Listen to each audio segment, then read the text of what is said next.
नमस्कार, KP news 24/7 में आपका स्वागत है। मैं हूं अश्विनी आपके साथ। चलिए एक नजर डालते हैं आज के अहम सुर्खियों पर। औरादवी तालुके के बादलगांव ग्राम पंचायत के सामने वनमारपल्ली गांव की महिलाओं ने उन्हें हो रही पानी की समस्या को लेकर किया विरोध प्रदर्शन। कर्नाटक के दक्षिणपंथी समूह श्रीराम सेना ने लव जिहाद मामले से निपटने के लिए हेल्पलाइन की शुरू। घर में कुत्ते के घुस जाने पर पुलिस को किया गया फोन, हैरान रह गए पुलिस अधिकारी। हैदराबाद में सामने आई एक अजीब घटना। पुलिस ने भीड़ में 316 आपत्तिजनक सोशल मीडिया पोस्ट की पहचान की, दर्ज किए 16 मामले। मोदी सरकार ने ईडी कैडर के 11 अधिकारियों को दिया तोहफा, बनाए गए संयुक्त निदेशक। नहीं मिली व्हीलचेयर, तमिलनाडु में 80 साल की मां को गोद में अस्पताल ले अंदर जाने को मजबूर हुई महिला।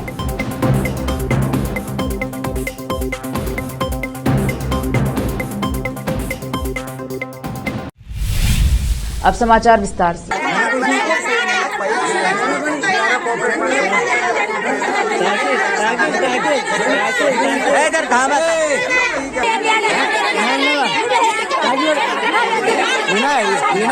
ಬೋರ್ ಮಾಡ್ರಿ ಟ್ಯಾಂಕಿ ಗಿಡ ಅಪ್ಲೈ ಮಾಡ್ರಿ.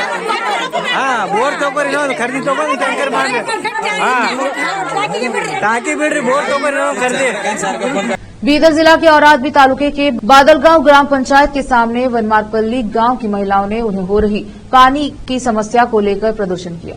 यहां पर लगभग 1 महीने से पानी नहीं आ रहा है। एक बार पानी आने के बाद दोबारा पानी आने में कम से कम 20 दिन लग जाते हैं। पीडीओ डीके पाटिल, गांव की महिलाएं चंपाबाई कदम, शारदा चंदापुरे, नागम्मा चंदापुरे, सुनीता एसके महिलाएं और नागनाथ मोर्गे, विलास मालगे, शिवकुमार मोर्गे, चंद्रकांता मालगे, धनाजी वाघमारे और अन्य गांव के लोग उपस्थित रहे। इस अवसर पर नागनाथ मोर्गे ने केपी न्यूज से बात की और इस संबंध में बताया।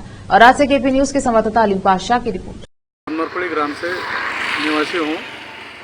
हमारा गांव बादलगांव ग्राम पंचायत में सबसे बड़ा गांव है।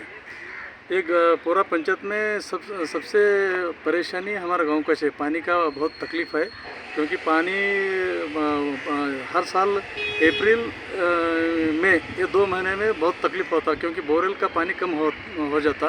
इसलिए हर साल 2 बोरवेल खरीद लेते थे पीडीओ साहब। ये साल उन्होंने पीडीओ साहब खरीदी लेके वो बावड़ी में डालते थे, बावड़ी से पानी गांव को आता था। ये साल बावड़ी से बोरवेल नहीं लिए और पीडीओ को हम बोले डेली 4-5 टैंकर तो लगाओ। उन्होंने बोले मैं तहसीलदार साहब को पूछ तो मीटिंग है वो है बोल के बोले। फिर फ़ोन करे तो हाँ मैं लगा तो बोले, लेकिन टैंकर भी नहीं लगाए। इसलिए हम सब एक कुछ भी नहीं बोले तो सब लेडीज़ लोग सब आए थे, सब घेराव डाल के पीडीओ साहब को वार्निंग दिए। और अगले बात आश्वासन क्या दिए उन्होंने पीडीओ साहब आश्वासन दिए 2 दिन में हम तुम्हारा पानी का समस्या हल कर दूँ और टैंकर भी लगा तो बल्कि बोले। और वो बोरवेल दो बोरवेल हम लेके पानी का व्यवस्था कर तो बल्कि बोले। नहीं, और दूसरी बात क्या है बोलो तो हम पीडीओ को हम संपर्क किया है अभी जस्ट। आप मुझको वीडियो डालने के बाद हमको संपर्क करने के बाद हम फिर भी क्या बोलते अधिकारी को हम संपर्क करें, पीडीओ को संपर्क करें तो उन्होंने बताते कि 3 किलोमीटर से हमको पानी आ रहा। फिर भी क्या है बोलो तो अप्रैल मई जून है, तकरीबन 3 महीने पानी की बहुत दिक्कत होती है। अधिकारी क्या कर रहे हैं और गांव के तुम लोग हैं, एक मुखंड होते हुए आप क्या कर रहे हैं? नहीं सब मैं पीडीओ साहब को आप पूछ सकते हैं। मैं 4 दिन के नीचे मैं उनको फ़ोन करके वो समस्या गांव का बताए उनको। उन्होंने बोले मैं 2 दिन के नीचे तहसीलदार साहब हमको मीटिंग ले रहे, पानी के वास्ते बजट रखे, हम आपको टैंकर लगा तो बोल के बोले, लेकिन अभी तक नहीं लगाए। इसलिए हम लोग आज बादलगांव पंचायत को आके स्ट्राइक करे और उनको सब वार्निंग दिए। अभी 2 दिन में उन्होंने सब पानी का समस्या हल कर दो और टैंकर भी लगा तो बोले। अभी अगर 2 दिन के बाद नहीं लगाए तो हम राष्ट्रीय हेदारी को बैठ के होराट करने वाले हैं। अच्छा, आपका नाम क्या है? नागनाथ मोर्गे। दक्षिणपंथी हिंदुत्व संगठन श्रीराम सेना कर्नाटक के लव जिहाद मामलों से निपटने के लिए एक हेल्पलाइन शुरू की है। राज्य महासचिव आनंद शेट्टी अड़यार ने कहा कि हेल्पलाइन बुधवार से चालू हो गई है। हेल्पलाइन 9090 443444 6 स्थानों बेंगलुरु, कलबुर्गी, बागलकोट, दावणगेरे और हुबली धारवाड़ से शुरू की गई थी। उन्होंने मीडिया कर्मियों को बताया कि हेल्पलाइन का मुख्यालय हुबली में होगा। लव जिहाद एक शब्द है जिसका इस्तेमाल दक्षिणपंथी संगठन हिंदू और मुसलमानों के बीच अंतर्राज्यीय विवाह के लिए करते हैं। उनका आरोप है कि मुस्लिम पुरुष हिंदू महिलाओं को रिश्ते में फंसाते हैं और उन्हें इस्लाम धर्म में शामिल कराते हैं। शेट्टी ने दावा किया कि देश और कर्नाटक में लव जिहाद के मामलों में वृद्धि हुई है। हैदराबाद में मुसीबत में फंसे नागरिकों को तत्काल सहायता के लिए पुलिस विभाग द्वारा डायल 100 की सुविधा प्रदान की गई है। किसी भी आपातकालीन या संकट की स्थिति में या दुर्घटना की स्थिति में इस फोन नंबर पर कॉल कर सकते हैं। लेकिन हैरानी की बात यह है कि कुछ लोग डायल 100 का गलत इस्तेमाल कर रहे हैं। एक शख्स ने तो हद ही कर दी। घर में कुत्ता घुसने पर उसने 100 नंबर पर कॉल कर दी और सूचना मिलते ही पुलिस उसके घर पहुंच गई। उन्हें नहीं पता था कि वहां क्या हुआ। जब उन्होंने वहां जाकर देखा तो शिकायतकर्ता ने बताया कि उनके घर में एक कुत्ता घुस आया है, जिसे सुनकर कर्मचारी हैरान रह गए। उन्होंने उनसे पूछा कि क्या घर में कुत्ता घुसने पर भी पुलिस बुलाई जाती है। पुलिस के कर्मचारियों का कहना था कि उन्हें गेट बंद रखना चाहिए था ताकि कुत्ता घर में नहीं घुसता। ऐसी हरकत पर कॉल करने वालों को चेतावनी दी गई है। ये घटना कहीं और की नहीं बल्कि हैदराबाद की है, जिसका वीडियो सोशल मीडिया पर तेजी से वायरल हो रहा है। महाराष्ट्र के बीड जिले में पुलिस ने सोशल मीडिया प्लेटफॉर्म पर 315 आपत्तिजनक पोस्ट की पहचान की है और पिछले 2 महीनों में 16 अपराध दर्ज किए हैं। एक वरिष्ठ अधिकारी ने मंगलवार को यह जानकारी दी। पुलिस बीड में सोशल मीडिया सामग्री की निगरानी कर रही है। मराठा आरक्षण आंदोलन के दौरान हिंसा भड़क गई थी और कुछ राजनेताओं के घरों को निशाना बनाया गया। पुलिस अधीक्षक नंद कुमार ठाकुर ने कहा कि हमने अब तक सोशल मीडिया पर 316 पोस्ट की पहचान की है और 263 को हटा दिया है। हम बाकी 53 पोस्ट के पीछे के लोगों का पता लगाएंगे। रिपोर्ट्स के मुताबिक एक वीडियो क्लिप सोशल मीडिया पर मराठा और वंजारी समुदायों के बीच तनाव की पृष्ठभूमि में रविवार को वायरल हुई। इसमें कुछ ग्रामीणों को यह कहते हुए सुना जा सकता है कि मराठा समुदाय के किसी भी महाराज धार्मिक उपदेशक को गांव में आमंत्रित नहीं किया जाना चाहिए। एक शख्स को धमकी देते भी सुना गया कि इसका उल्लंघन करने वाले लोगों को दंडित किया जाएगा। लोकसभा चुनाव 2024 के 7वें और आखिरी चरण के लिए सभी सियासी दलों ने अपनी ताकत झोंक दी है।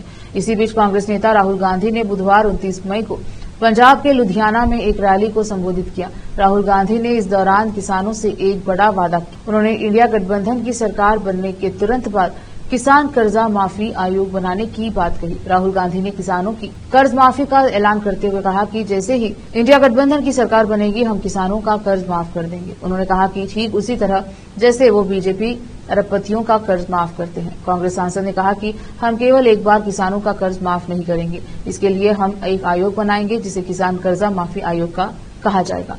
उन्होंने कहा कि किसानों को जब भी कर्जा माफी की जरूरत होगी वो आयोग सरकार को बताएगा और हम कर्ज माफ कर देंगे।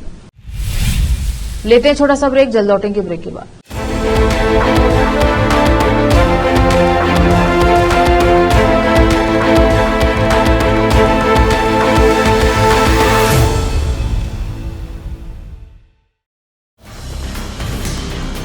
हिंदुस्तान के हर कोने में हम हैं मौजूद। 24 घंटे हालात पर गहरी नजर, खबरों से जुड़े चुपते सवालात और आपको दिखाता है धार्मिक, सामाजिक, राजनीतिक, लोकल और इंटरनेशनल न्यूज की सबसे बेहतर कवरेज जो आपको रखती है हर पल बाखबर। देश और दुनिया भर की खबर के लिए देखते रहें केपी न्यूज 24/7। ब्रेक के बाद स्वागत है आपका, देखते हैं समाचार। प्रधानमंत्री नरेंद्र मोदी की सरकार ने प्रवर्तन निदेशालय ईडी कैडर के 11 अधिकारियों को संघीय धनशोधन रोधी एजेंसी में संयुक्त निदेशक जेडी के पद पर पदोन्नत किया है। आधिकारिक सूत्रों ने बताया कि यह पहली बार है जब इतनी बड़ी संख्या में अधिकारियों को संयुक्त निदेशक के पद पर पदोन्नत किया गया है। यह पद जांच के लिहाज से महत्वपूर्ण होता है। सूत्रों ने बताया कि पहले केवल 1 या 2 पद पर ही कैडर अधिकारियों को संयुक्त निदेशक के पद पर नियुक्त किया जाता था। केंद्रीय वित्त मंत्रालय ने तहत राजस्व विभाग ने मंगलवार को 11 अधिकारियों को उप निदेशक से संयुक्त किया। संयुक्त निदेशक रैंक में पदोन्नत करने का आदेश जारी किया। देश भर में 27 क्षेत्रीय कार्यालय समेत प्रवर्तन निदेशालय के पास 30 से अधिक संयुक्त निदेशक पद हैं। वर्तमान में जेडी रैंक में केवल 3 ईडी कैडर के अधिकारी हैं, जबकि बाकी भारतीय राजस्व सेवा IRS के अधिकारी हैं जो प्रतिनियुक्ति पर निदेशालय में शामिल होते हैं। केंद्रीय गृह मंत्री और बीजेपी के कद्दावर नेता अमित शाह ने कांग्रेस नेता राहुल गांधी पर निशाना साधते हुए कहा कि 4 जून को चुनावी नतीजे वाले दिन 1 बजे तस्वीर साफ होगी। इसके बाद राहुल गांधी ईवीएम पर ठिकरा फोड़ेंगे और फिर 6 जून को बैंकॉक रवाना हो जाएंगे। उन्होंने कहा कि पुलवामा हमले के 10 दिन में प्रधानमंत्री नरेंद्र मोदी ने पाकिस्तान को घर में घुसकर मारा और फिर उसके बाद पाकिस्तान की कभी हमले की हिम्मत नहीं हुई। उत्तर प्रदेश के देवरिया में रैली को संबोधित करते हुए अमित शाह ने कहा कि ये भूमि महान तपस्वी संत युग प्रवर्तक देवरहा बाबा की भूमि है। देवरहा बाबा ही थे जिन्होंने सालों पहले कहा था कि अयोध्या में राम मंदिर बनने से कोई नहीं रोक सकता। उन्होंने कहा कि आज देखिए 75 साल से अटके हुए राम मंदिर का भूमि पूजन भी हुआ, बन भी गया और मोदी जी ने जनवरी में प्राण प्रतिष्ठा भी कर दी। ये चुनाव राम भक्तों पर गोली चलाने वाले और राम मंदिर बनाने वालों के बीच का चुनाव है।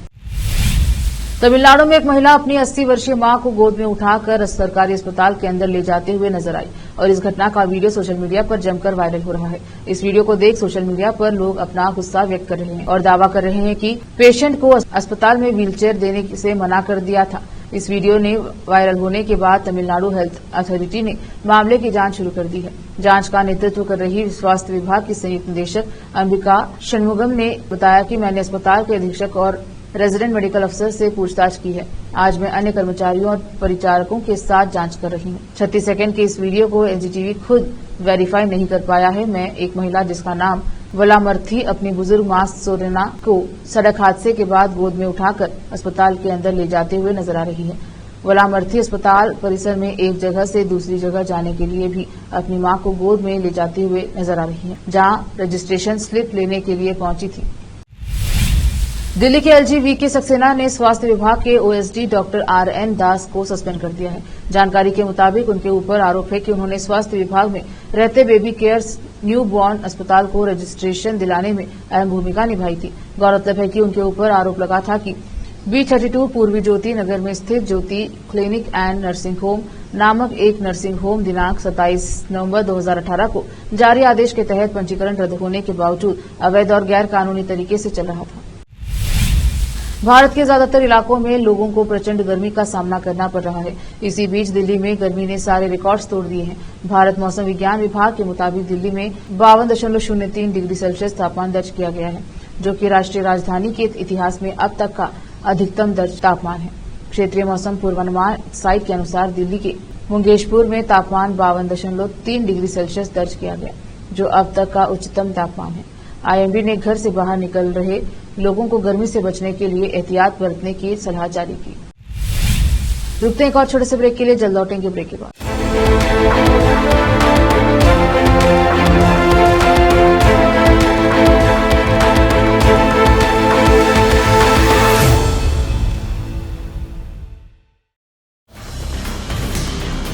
हिंदुस्तान के हर कोने में हम हैं मौजूद। 24 घंटे हालात पर गहरी नजर, खबरों से जुड़े चुपते सवालात और आपको दिखाता है धार्मिक, सामाजिक, राजनीतिक, लोकल और इंटरनेशनल न्यूज की सबसे बेहतर कवरेज, जो आपको रखती है हर पल बाखबर। देश और दुनिया भर की खबर के लिए देखते रहें KP News 24/7। ब्रेक के बाद स्वागत है आपका, देखते हैं समाचार। ऐसे समय में जब भारतीय चीन युद्ध को लेकर कांग्रेस नेता मणिशंकर अय्यर के एक बयान पर तीखी प्रतिक्रिया आ रही है, भारत में बहादुर जाबाजों का एक वीडियो सामने आया है। यह वीडियो आपको जोश से भर देगा। एक ओर भारत के जवान थे तो सामने चीन के फौजी लोहा ले रहे थे। अक्सर बॉर्डर पर दुस्साहस करने वाले चीन के फौजियों के लिए यह सीधी फाइट का मौका था। यहाँ किसी तरह की चाल या धोखाधड़ी नहीं की जा सकती। जीतता वही है जिसके बाजुओं में दम होता है। आखिर में वो मौका आया जब भारतीय सैनिक झूम उठे। महिला जवानों ने भी घूमते हुए सेलिब्रेट किया। जी हां, भारतीय जाबाजों ने चीनी जवानों को बॉर्डर पर लाकर घुटने टेकने पर मजबूर कर दिया। उत्तर कोरिया और दक्षिण कोरिया के बीच रिश्ते हमेशा तनावपूर्ण रहे हैं। उत्तर कोरिया अक्सर अपने पड़ोसी देश दक्षिण कोरिया को न्यूक्लियर हमले की धमकी देता रहता है, लेकिन इस बार दुश्मनी निकालने के लिए उत्तर कोरिया गंदगी का इस्तेमाल कर रहा है। उत्तर कोरिया ने मंगलवार रात को दक्षिण कोरिया में गुब्बारे के सहारे कूड़ा कचरा और यहां तक कि मलमूत्र के बैग भेजे। दक्षिण कोरिया की मिलिट्री ने इसकी पुष्टि की। इसी बीच दक्षिण कोरिया ने भी कचरे से भरे गुब्बारे को बॉर्डर पर रख दिया। अमेरिकी अखबार द वॉशिंगटन पोस्ट की रिपोर्ट के मुताबिक उत्तर कोरिया के उपरक्षक मंत्री किम जोंग इल ने रविवार को एक बयान में कहा कि जल्द ही सीमा क्षेत्रों और रिपब्लिक ऑफ कोरिया दक्षिण कोरिया के अंदरूनी हिस्सों में बेकार कागज और गंदगी के ढेर बिखर देंगे। दक्षिण कोरिया को इस बात का एहसास होगा कि इसे हटाने के लिए कितने मशक्कत करनी पड़ेगी। इसके बाद भी कचरे के बैग को रस्सी से बांधकर उन्हें गुब्बारों के सहारे दक्षिण कोरिया भेजा गया। आखिर में फिर एक बार देखते हैं मुख्य समाचार। औरादवी तालुके के बादलगांव ग्राम पंचायत के सामने वनमारपल्ली गांव की महिलाओं ने उन्हें हो रही पानी की समस्या को लेकर किया विरोध प्रदर्शन। कर्नाटक के दक्षिणपंथी समूह श्रीराम सेना ने लव जिहाद मामले से निपटने के लिए हेल्पलाइन की शुरू। घर में कुत्ते के घुस जाने पर पुलिस को किया गया फोन, हैरान रह गए पुलिस अधिकारी। हैदराबाद में सामने आई एक अजीब घटना। पुलिस ने भीड़ में 316 आपत्तिजनक सोशल मीडिया पोस्ट की पहचान की, दर्ज किए 16 मामले। मोदी सरकार ने ईडी कैडर के 11 अधिकारियों को दिया तोहफा, बनाए गए संयुक्त निदेशक। नहीं मिली व्हीलचेयर, तमिलनाडु में 80 साल की मां को गोद में अस्पताल ले अंदर जाने को मजबूर हुई महिला।